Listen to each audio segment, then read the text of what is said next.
Hello, everyone, and welcome back. You're listening to Daily C1 English Vocabulary.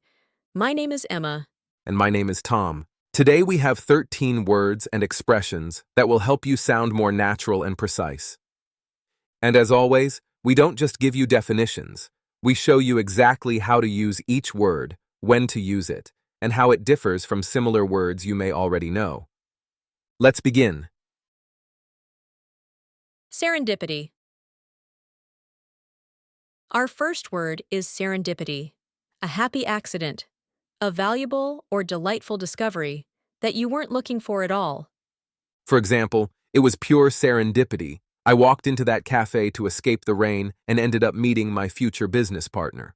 Or, I was browsing a bookshop with no particular goal and found exactly the book I'd been looking for months. Serendipity at its best. This word is slightly formal and works beautifully in storytelling, when you want to describe those magical coincidences that change things. Compared to luck or chance, serendipity is more specific.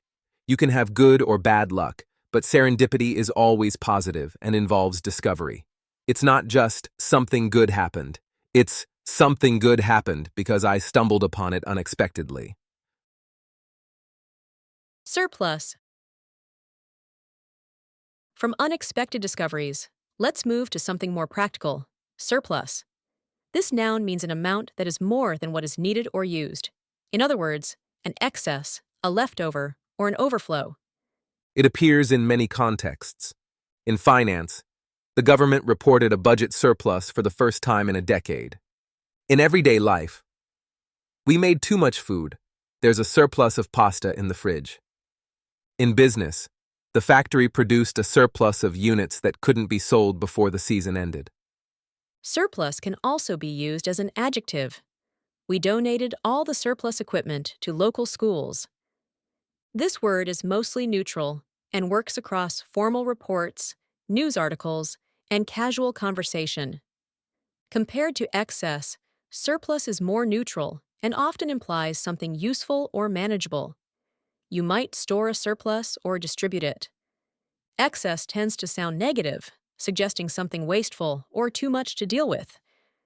So, if you're writing a business report or just explaining that you have more of something than you need, surplus is your word. Grumble. Having a surplus of problems is exactly when people start to grumble.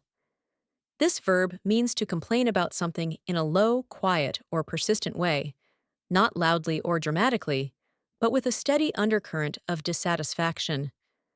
For example, he always grumbles about the weather, but he never moves to a warmer country. Or, staff grumbled about the new office policy for weeks before anyone formally raised the issue. Grumble can also be a noun. There were a few grumbles from the audience, but no serious complaints. This word is informal and slightly humorous. It's perfect when you want to describe low-level, ongoing complaints. Not a crisis, not a confrontation, just that constant background noise of discontent. Compared to complain, grumbling is less direct and less serious. You complain formally, you grumble quietly. In British English, you'd often hear moan instead. He's always moaning about the weather. They mean almost the same thing, but grumble is slightly more low-key, quieter, more under the breath. Whine is similar too, but it sounds more irritating and childish, like you're feeling sorry for yourself rather than just expressing frustration. Splurge. Now let's move on to some verbs. And the first one is splurge. This verb means to spend a lot of money on something, especially as a treat or an indulgence, something you don't normally allow yourself. For example, we decided to splurge on a fancy hotel for our anniversary. Or, she splurged on a new laptop after finishing her degree. She felt she'd earned it. Splurge can also be a noun. The shopping trip turned into a bit of a splurge.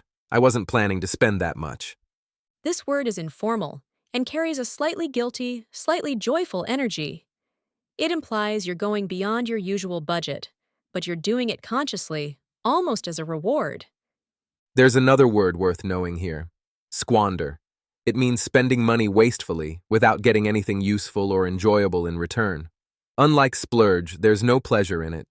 The money just disappears. Cut down. Sometimes, after a splurge, you might need to cut down. This phrasal verb means to reduce the amount of something: money, food, time, or any habit. For example, after the holidays, we really need to cut down on spending. Or, the doctor told him to cut down on salt and processed food. Notice the structure. Cut down on something.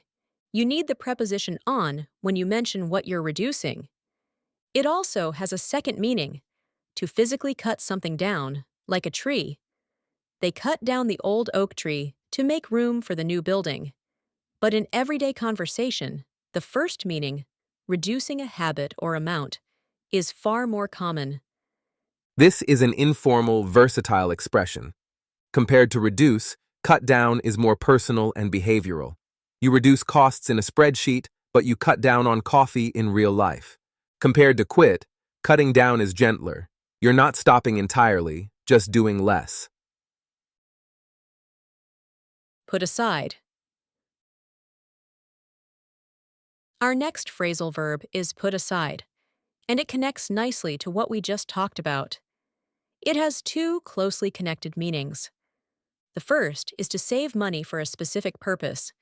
She put aside a small amount every month to build her emergency fund. Or, we've been putting aside money for a year to go on this trip.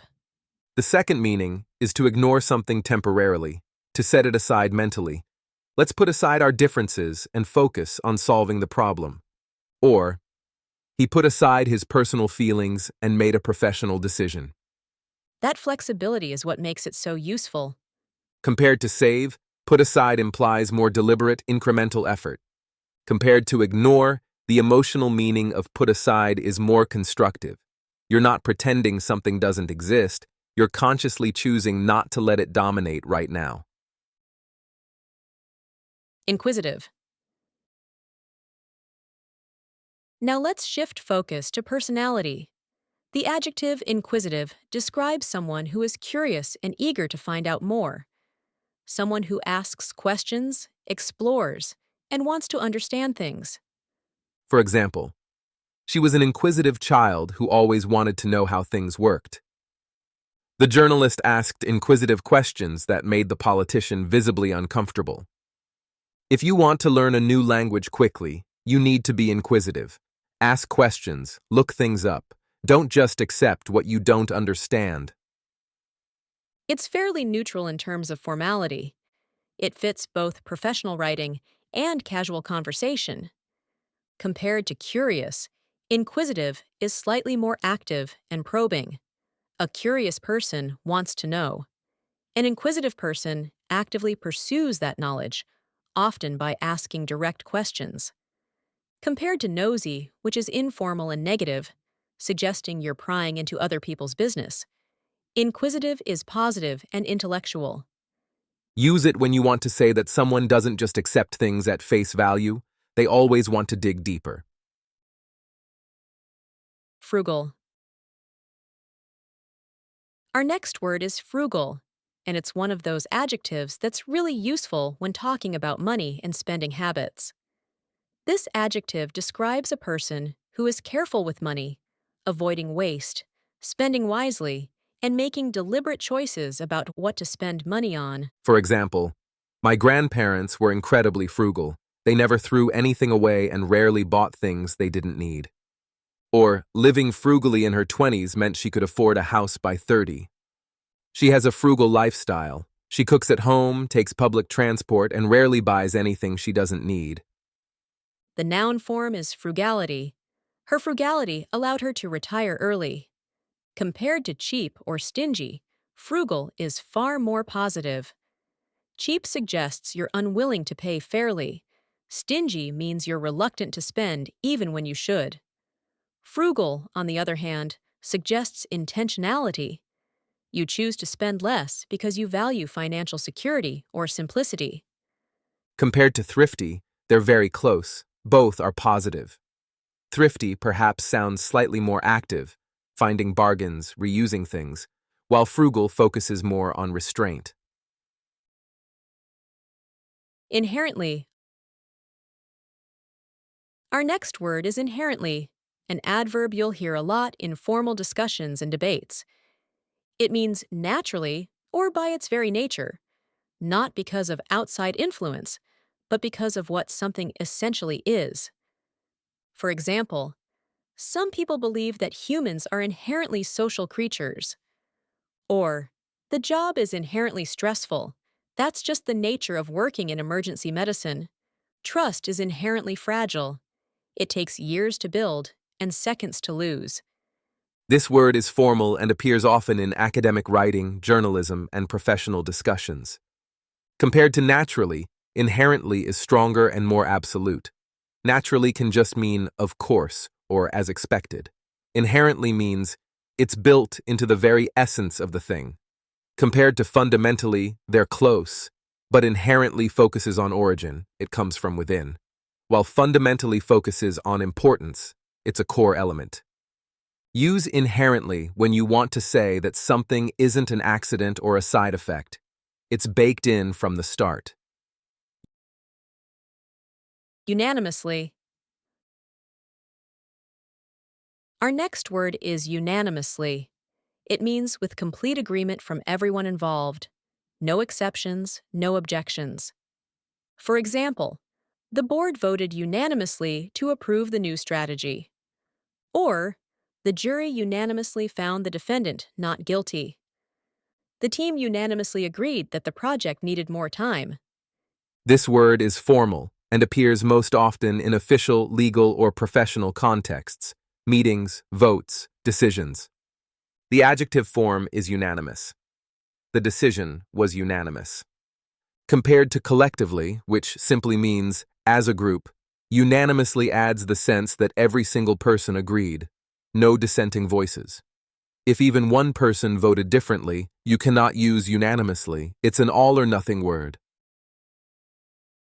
Go through the motions. Now let's move on to our idioms. The first one is go through the motions. This idiom means doing something as a routine, without real effort, enthusiasm, or genuine engagement, following the form without the substance. For example, he'd stopped enjoying his job years ago. By the end, he was just going through the motions. Or, the meeting felt like everyone was going through the motions. No real decisions were made. They still have dinner together every Sunday, but it feels like they're just going through the motions. This expression is informal and slightly critical. It suggests performance without investment. Compared to being on autopilot, going through the motions has a slightly sadder tone. On autopilot means you're not paying attention. Going through the motions is different. You notice everything, you just don't care anymore. Jump at the chance. Moving from someone who's lost all motivation to someone who can't wait to say yes. Our next idiom is jump at the chance. This idiom means to eagerly and immediately accept an opportunity, without hesitation, with genuine enthusiasm. For example, when they offered her a transfer to the Paris office, she jumped at the chance. Or, he jumped at the chance to work with such an experienced team.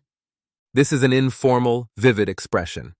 The image of physically jumping captures that spontaneous, energetic yes response. Compared to take the opportunity, jumping at the chance is far more emotional and immediate. Compared to seize the opportunity, which sounds more deliberate and strategic, jumping at the chance suggests pure excitement and instinct. If you want to show that someone was genuinely thrilled, not just willing, this is the expression to use. On a shoestring. And our last expression is on a shoestring. It means doing something with very little money, managing despite an extremely limited budget. For example, they launched the business on a shoestring and grew it into $1 million company within 5 years. Or, we backpacked through Southeast Asia on a shoestring, staying in hostels and eating street food every day. It can also be used as a modifier, a shoestring budget. This is an informal, colorful idiom. It has a resourceful, even optimistic feel. It's not about poverty, it's about making things work creatively with less. Compared to on a tight budget, on a shoestring is more extreme and more vivid. A tight budget has some flexibility, a shoestring budget has almost none. The phrase comes from the idea of a shoelace, thin, minimal, barely enough to hold things together. So there we have it. 13 words and expressions to sharpen your vocabulary. From the serendipity of unexpected discoveries, managing a surplus, and grumbling about life's annoyances, to knowing when to splurge, when to cut down, and how to put aside money for the future. From describing inquisitive minds and frugal habits, to things that are inherently true and decisions made unanimously, and finally, recognizing when you're just going through the motions, jumping at the chance when it comes, and making things happen on a shoestring. These words will help you sound more natural, more precise, and more expressive. In conversations, in writing, and in every situation life throws at you. Thank you so much for listening today. Until next time, take care and keep learning. And see you in the next episode.